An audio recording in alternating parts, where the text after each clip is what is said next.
Welcome back to kitchen by Gayatri. ఈరోజు వచ్చేసి నేను టమాటా బాత్ ఎలా తయారు చేయాలో చూపిస్తాను. ఫస్ట్ వచ్చేసి అందుకు 4 టేబుల్ స్పూన్స్ ఆయిల్ వేసుకోండి.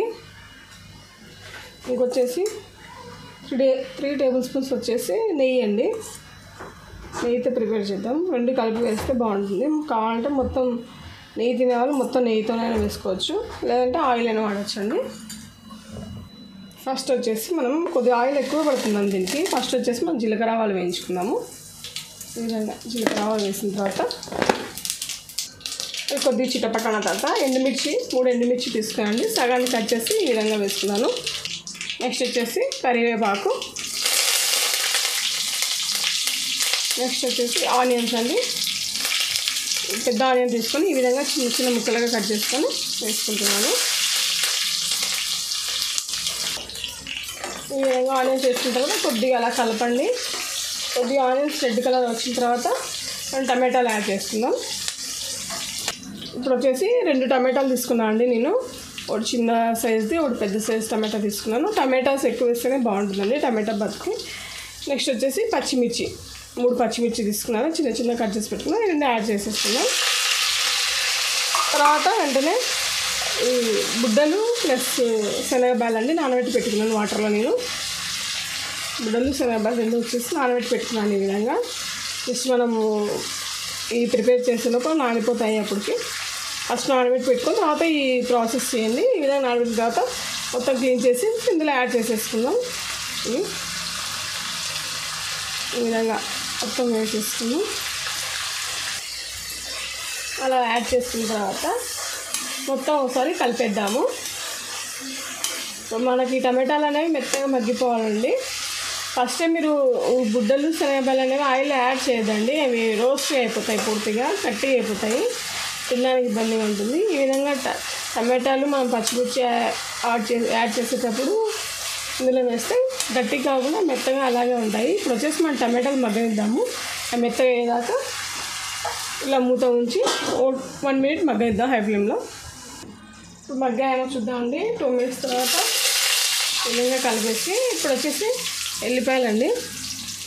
4 ఎల్లిపాయలు తీసుకున్నాను. ఈ విధంగా చిన్నగా కట్ చేసి పెట్టుకున్నాను. ఇవి కూడా యాడ్ చేసుకున్నాము. వేసుకున్న తర్వాత ఈ విధంగా కలుపుకొని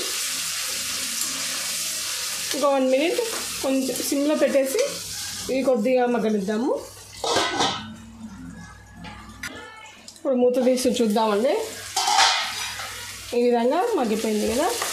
ఇందులో మీరు ఏమైనా అల్లం ముక్కలు ఉంటే కూడా యాడ్ చేసుకోండి, చాలా టేస్ట్ ఉంటుంది. చిన్న చిన్నగా కట్ చేసి సన్నగా యాడ్ చేసుకోండి. నెక్స్ట్ వచ్చేసి ఈ గ్లాస్తో వచ్చేసి రవ్వ తీసుకుంటున్నాను. ఇది వచ్చేసి బొంబాయి రవ్వ అండి.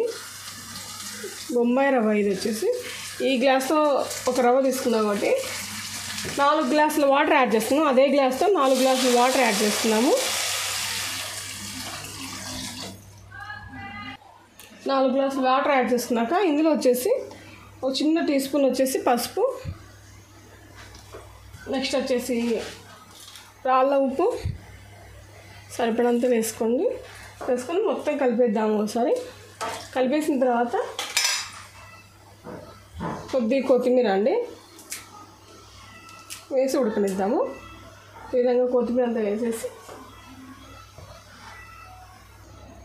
ఇందులో వచ్చేసి కొద్దిగా జీలకర్ర అండి, జీలకర్ర మొత్తం వేసి కాసేపు ఉడకనిద్దాము. మూత ఉంచేసి ఉడకనిద్దాము. చూద్దామండి. ఇప్పుడు ఈ విధంగా ఉడుకుతుంది కదా.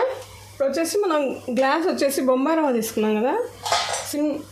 ఫ్లేమ్ వచ్చేసి మీడియంకు సిమ్కి మధ్యలో పెట్టేసి ఒకవేళ కావాలంటే సిమ్లో పెట్టుకోవచ్చు, హైలో మాత్రం పెట్టదండి. ఇలా యాడ్ చేసుకుంటూ కొద్దిగా మొత్తం కలిపేసేయండి. ఇలా యాడ్ చేసుకుంటూ కలపాలా. మీరు హైలో పెట్టుకొని కలిపితే ఉంటలు అవుతుందండి రవ్వ. ఈ విధంగా వేసుకున్న తర్వాత ఇలా మొత్తం కలిపేసేద్దాము. ఇలా ఒకటేసారి కలిపేసేసి వెంటనే స్పూన్ తీసేసేద్దాన్ని. కొద్దిసేపు అలా కలుపుతాం, జస్ట్ ఒక 50 సెకండ్స్ వచ్చేసి ఈ విధంగా కలుపుతూనే ఉండాలి. ఇప్పుడు వచ్చేసి ఫ్లేమ్ హైలో పెట్టుకుందాము. ఇలా కలుపుకుంటూనే రవ్వ యాడ్ చేసినప్పుడు మాత్రం సిమ్లో పెట్టుకోండి. రవ్వ యాడ్ చేసిన తర్వాత ఈ విధంగా హైలో పెట్టుకోండి. హైలో పెట్టుకొని ఉడకనిద్దాం దీన్ని బాగా. ఇలా ఇప్పుడు వచ్చేసి ఇలా ఉడుకుతున్నప్పుడు ఇప్పుడు వచ్చేసి ఫ్లేమ్ కొద్దిగా తగ్గించుకొని ఇంకో స్పూన్ నెయ్యి, ఒక స్పూన్ వచ్చేసి నెయ్యి అప్పుడు 4 table spoons oil 3 table spoons నెయ్యి వేసుకున్నాం కదా. ఇప్పుడు 2 టేబుల్ స్పూన్స్ నెయ్యి, మళ్ళీ కొద్దిగా ఆయిల్ పైన ఈ విధంగా ఉంచి సిమ్లో పెట్టేసి మూత ఉంచి కాసేపు మగ్గనిద్దాము. చూద్దామండి ఇప్పుడు ఉడికేసిందేమో. ఈ విధంగా చూడండి, ఇలా బబుల్స్ వస్తున్నాయి కదా.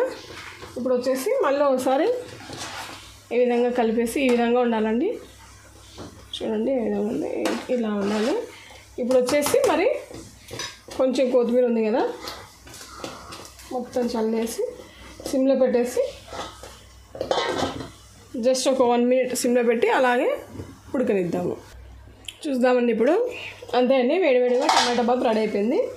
ప్లేట్ చూడండి, ఆయిల్ ఇలా ఉండాలి. ఈ విధంగా ఉంటేనే ఆయిల్ చాలా బాగుంటుంది. ఆయిల్ తక్కువ వేద్దండి, కొంచెం ఆయిల్ ఎక్కువ పడుతుంది. చూడండి ఇలాగే ఉంటుంది, ఇలాగే జారుడుగా ఉంటుందండి. ఇంతే అండి, టమాటా బాత్ రెడీ అయిపోయింది. ప్లేట్లోకి సర్వ్ చేసేసుకుందాం దీన్ని.